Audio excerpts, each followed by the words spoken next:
ರಾಜ್ಯದಲ್ಲಿ ಈ ವರ್ಷ ಮುಂಗಾರು ಮಳೆ ಸಂಪೂರ್ಣ ಕೈಕೊಟ್ಟಿದ್ದು ತೀವ್ರ ಬರ ಪರಿಸ್ಥಿತಿ ನಿರ್ಮಾಣವಾಗಿದ್ದರೂ ರಾಜ್ಯ ಸರ್ಕಾರ ಬರ ನಿರ್ವಹಣೆಯಲ್ಲಿ ಸಂಪೂರ್ಣ ವಿಫಲವಾಗಿದೆ ಅಂತ ಮಾಜಿ ಮುಖ್ಯಮಂತ್ರಿ ಬಸವರಾಜ ಬೊಮ್ಮಾಯಿ ಅವರು ಸರ್ಕಾರದ ವಿರುದ್ಧ ತೀವ್ರ ಆಕ್ರೋಶ ವ್ಯಕ್ತಪಡಿಸಿದರು.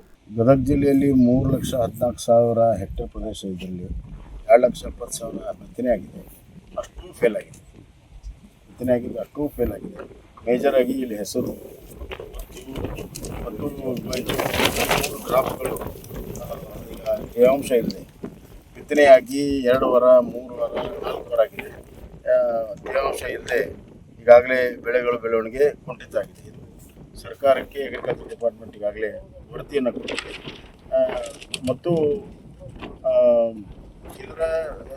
ಅದರ ಜೊತೆಗೆ ಸೂರ್ಯಕಾಂತಿ, ಹತ್ತಿ ಇತರ ಬೆಳೆಗಳಿಗೂ ಕೂಡ ತೇವಾಂಶ ಇಲ್ಲದೆ ಬೆಳೆಗಳು ಬೆಳವಣಿಗೆ ಕುಂಠಿತ ಆಗಿದೆ ಅಂತ ಮುಂದಿನ ಮಳೆ ಬಂದರೂ ಗದಗ ಜಿಲ್ಲೆ ವ್ಯಾಪ್ತಿಯಲ್ಲಿ ಈ ಥರ ಇದೆ.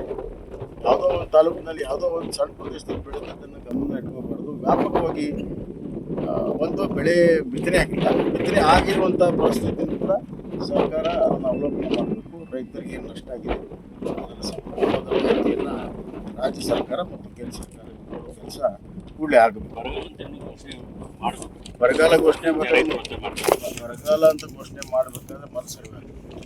ಮತ್ತು ಬರಗಾಲ ಅಂತ ಘೋಷಣೆ ಮಾಡಿದ ಮೇಲೆ ನೀವು ಕೇಂದ್ರ ಕಳಿಸ್ಬೇಕು. ನೀವೇ ಬರಗಾಲ ಅಂತ ಘೋಷಣೆ ಮಾಡಿದ್ರೆ ಸುಮ್ಮನೆ ಲೆಟರ್ ಬರೋದು.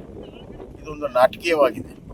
ತಮ್ಮ ಜವಾಬ್ದಾರಿಯನ್ನು ನಡೆಸಿಕೊಳ್ಳಲು ಇವತ್ತಿನವರೆಗೂ ಬರಗಾಲಕ್ಕೆ ಒಂದು ಬಿಡಿ ಕಾಸನ್ನು ಕೊಡದಿರುವಂಥ ಒಂದು ಸರ್ಕಾರ. ಆದ್ದರಿಂದ ಇವರು ಕೂಡಲೇ ಬರಗಾಲ ಘೋಷಣೆ ಮಾಡಿ ಕೇಂದ್ರಕ್ಕೆ ಸಮರ್ಪಕವಾಗಿರುವಂಥ ಸರ್ವೆ ಮಾಡಿ ವರದಿಯನ್ನು ಕೊಡಬೇಕು. ಇಲ್ಲದೇ ಇದ್ದರೆ ಸುಮ್ಮನೆ ಪತ್ರ ಕೊಡಿದ್ರೆ ಅದು ಯಾವ ರೀತಿ ಸಹಾಯ ರಾಜ್ಯಕ್ಕೂ ಆಗೋದಿಲ್ಲ, ರಾಜ್ಯ ರೈತರಿಗೂ ಆಗೋದಿಲ್ಲ. ನಿನ್ನೆ ಗದಗ ನಗರದ ಹಿರೇಹಂದಿಗೋಳ ರಸ್ತೆಯ ಗಂಗಿಮಡಿಯಲ್ಲಿ ರೈತರ ಹೊಲಗಳಿಗೆ ತೆರಳಿ ಬರ ವೀಕ್ಷಣೆ ಮಾಡಿ ನಂತರ ಸುದ್ದಿಗಾರರೊಂದಿಗೆ ಮಾತನಾಡಿದ ಅವರು, ಪ್ರಾರಂಭದಲ್ಲೇ ಮಳೆ ಬಂದಿದ್ದರಿಂದ ರೈತರು ಆಶಾಭಾವನೆಯಿಂದ ಬಿತ್ತನೆ ಕಾರ್ಯ ಮಾಡಿದರು. ಆದರೆ ಜುಲೈ ತಿಂಗಳಲ್ಲಿ ಮಳೆ ಸಂಪೂರ್ಣವಾಗಿ ಇಲ್ಲದ ಕಾರಣ ಬೆಳೆಗಳು ಒಣಗುತ್ತಿವೆ.